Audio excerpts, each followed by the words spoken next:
Сайн байцгаана уу гэдэг. Өнөөдөр бүгдээрээ даавны нуглаасыг зурж сурах болно өнгөтөр. За ингэхдээ ямар ч үнгийн даав байж болно. Ерөнхийдөө яг энэ нэг тавьсан шиг жоохон бийтэй зузаанууд даав байвал ингээд нуглаасууд маань арай чон тодорхой гарч ирнэ. За даавны нуглаа зурхтаа одоо өөр юм байх болохоор зөвхөн нуглаагийн зохиомжлол тийм ээ. За юу ч гэсэн нөгөө ширээнийхээ давцангийн хийгээд за ерөнхийдөө за дээдлийн хэсгийг нь ч гэсэн зурчих дөө. Хамгийн түрүүнд одоо даавныхаа нуглалтыг нь хаанаас хаа хүртэл юу нуглараад байгаа юм те. Тэрийг хийн. Энэ даавны маань өнгө ямар ч байж болно. Гол нь өнөөдөр даавныхаа нуглаа зурх гэж байгаа учраас бүгдээрээ хар цагаанаар зурна шүү сүүлдийнхаа. Тэгэхээр ердөө харгалах хэрэгтэй цагаан угаас авсан дээр ашиглахгүй. Тэгснээрээ дараагийнхаа материалын онцлогийг сурахад илүү тухайн болно. За энэ гол нуглааднуудыг ингээд ерөнхийдөө гоё мөрчдөртаар нь талаад явах хэрэгтэй. Ерөнхийдөө маш олон нуглаа байгаа болохоор толгой их хэрэгэв. Эхлээд голуудыг зураад дараа нь үлдснүүдийг нь баг багаар нэмэх маягаар тийм.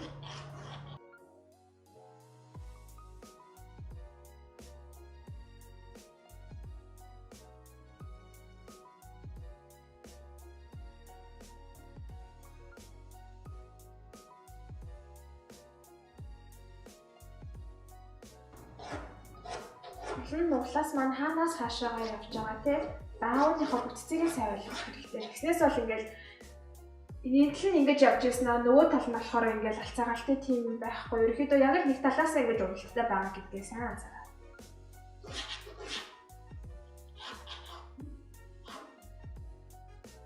За энэ гол нуглаас маань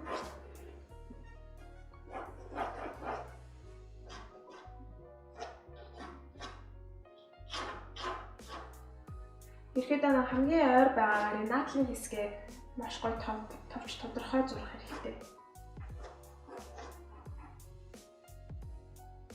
За зузаан даваа зурхад дахиад амар юм болохоор ингэж нэг өөрөө нуглаасууд маань зузаантай харагддаг нэг юу материал болох зузаан материал болохоор нэгэн даваанууд маань ингэ бүгдээрээ ингэ шилж байгаа нэг давхар болчдөг тийм.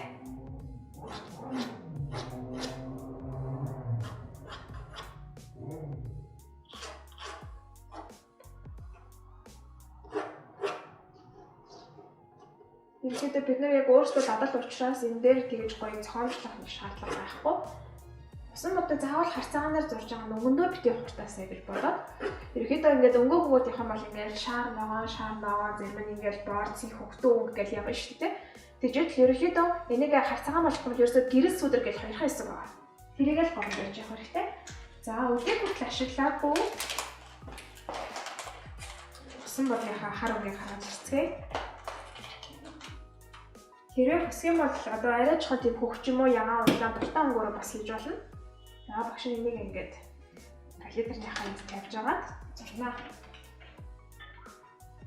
Энэ дээр ерөөсөө тэр эргэн тойрны юу хамаагүй зөвхөн даавгаа будаарай. Эргэн тойрны зүгээр юу ч байхгүй гэж төсөөлөд. За ингээд энэ харыгаа ингээд палетер дээр ер нь нэлээд гаргаад ухаад тавьсан дээр. Яг энээсээ шингэлээд яваад.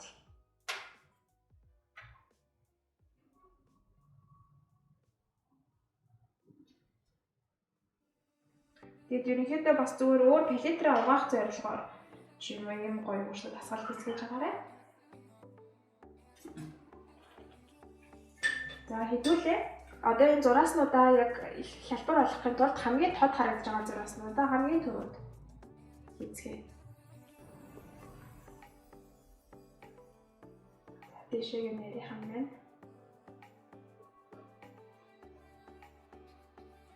За энэ сэглэвээ ингээд замхраад алга болчих.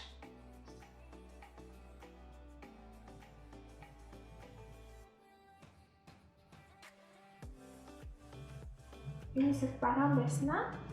За жоохон тал руу нусалттай.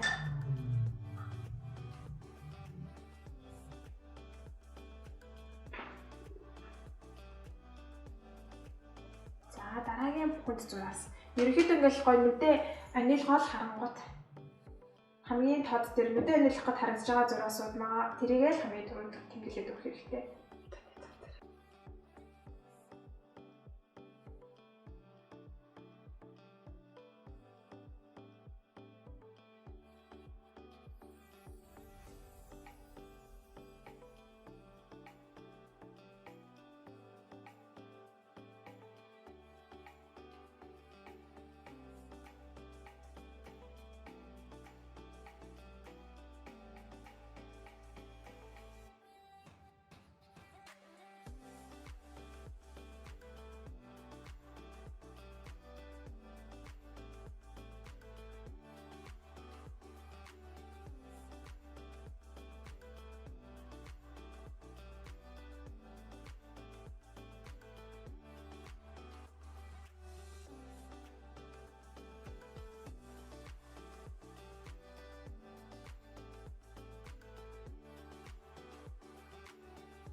За одоо нуглаасныхаа хамгийн гэрэлтэй хэсэг нь үлдээгээд үлдсэнгийн ингээд ерөнхийдөө маш зөөлнө. Сорой хацгаая. За ширээнийхаа энэ тавцангаа ерөөсөө мартаж болохгүй. Тавцангаас нь маань нуглаараа сүдэртэж ирж байгаа ш тийм ээ.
За ингээд нөх эхэндээ парана зурсан болохоор нэг удаадаа сүдэртээ явсан ч гэсэн нуглаасууд маань харагдаж байгаа болохоор хямар байна.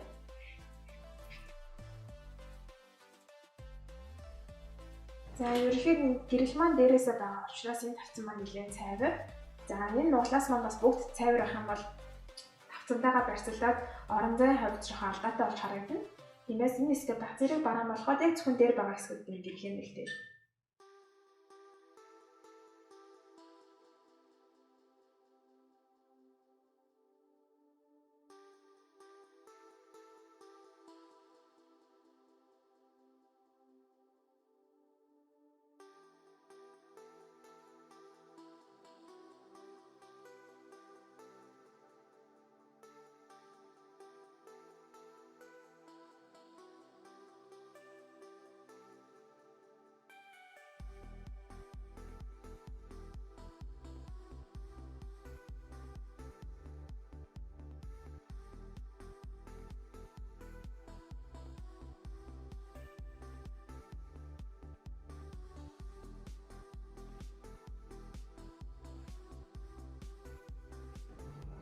За ингээд иймэрхүү яг харцаагаар зурж байгаа сэтгэл хөдлөлтөд татахгүй байх юм чухал.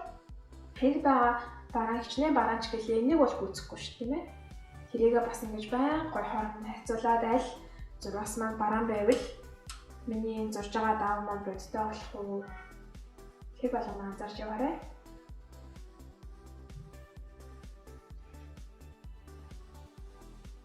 За тэгээд энэ нуглааны маань сүүдэр маань аль хэсгээрээ бараан байгаа. Та сүүдэр гэхээрээ бүхлээрээ бараан байна уу?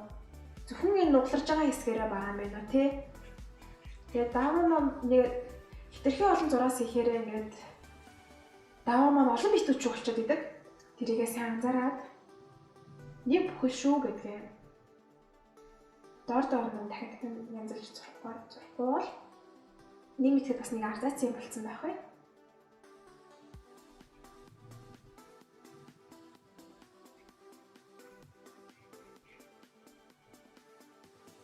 Анхны нөгөө бараан маань ингээд бүхэлднэгээд ирэнгүүт бүдэг болоод ирж байна тий. Одоо тэрийгээ заавал бүхэлдэн биш. Голоор нь нарийнаар дахиад нэг бараан биелгээд өгөх юм бол даавны маань зузаан гарч ирнэ.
За одоо ингээд ерөнхий гэрэл сүдрүүд нь гарчлаа тий. За энэ хэсэг маань нөгөө цайвар гэдгээ илтгэхийн тулд ардуур нь бүгдээ сүдрийг хийцгээж байна. Сүдрийг хитрхи тод хийж болохгүй. Ерөнхийдөө нэлээд уусалтай хийхгүй бол даавтайгаа барьцаж худлаа харагдана. За ингээд уусгаад бүр шигэлэг уусгаад өгч.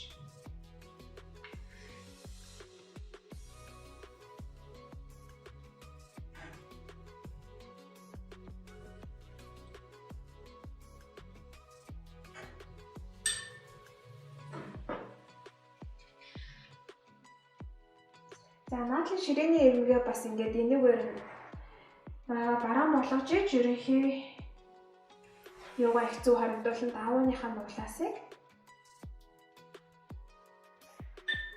тэгээ сайхан уусгаад өгч. Энэ бол нэг тод байх албагүй. За ингээд дараа бүтэн оргоцсон дээрээ давууныхаа сүдрийг нэмээ хийчихвэл их зүг байна. Тийм шиг таах шүү дээ.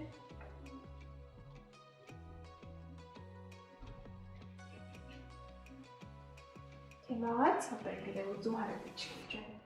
За энэ хэсгээ бас ингээд давцангаа илэрхийлэхийн тулд ингээд гэрэлтэн чинь энэс дэшгээс үдэртэй.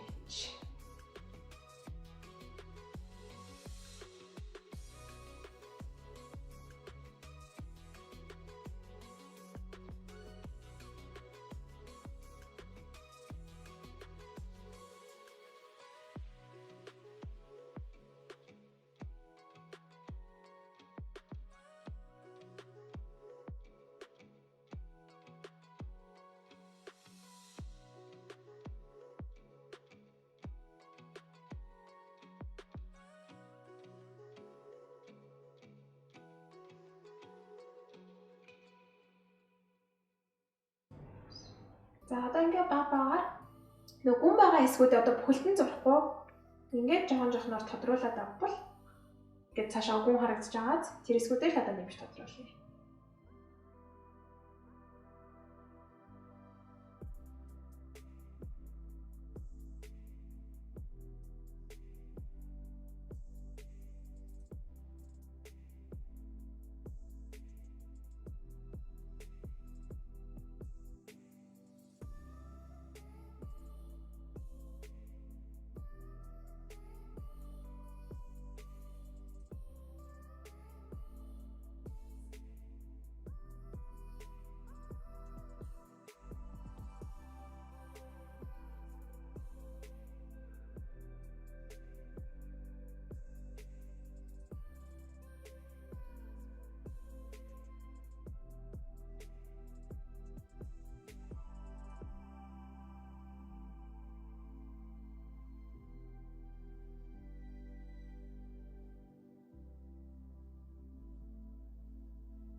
За ингээд хүүхдүүдтэй амжилт. Баяртай.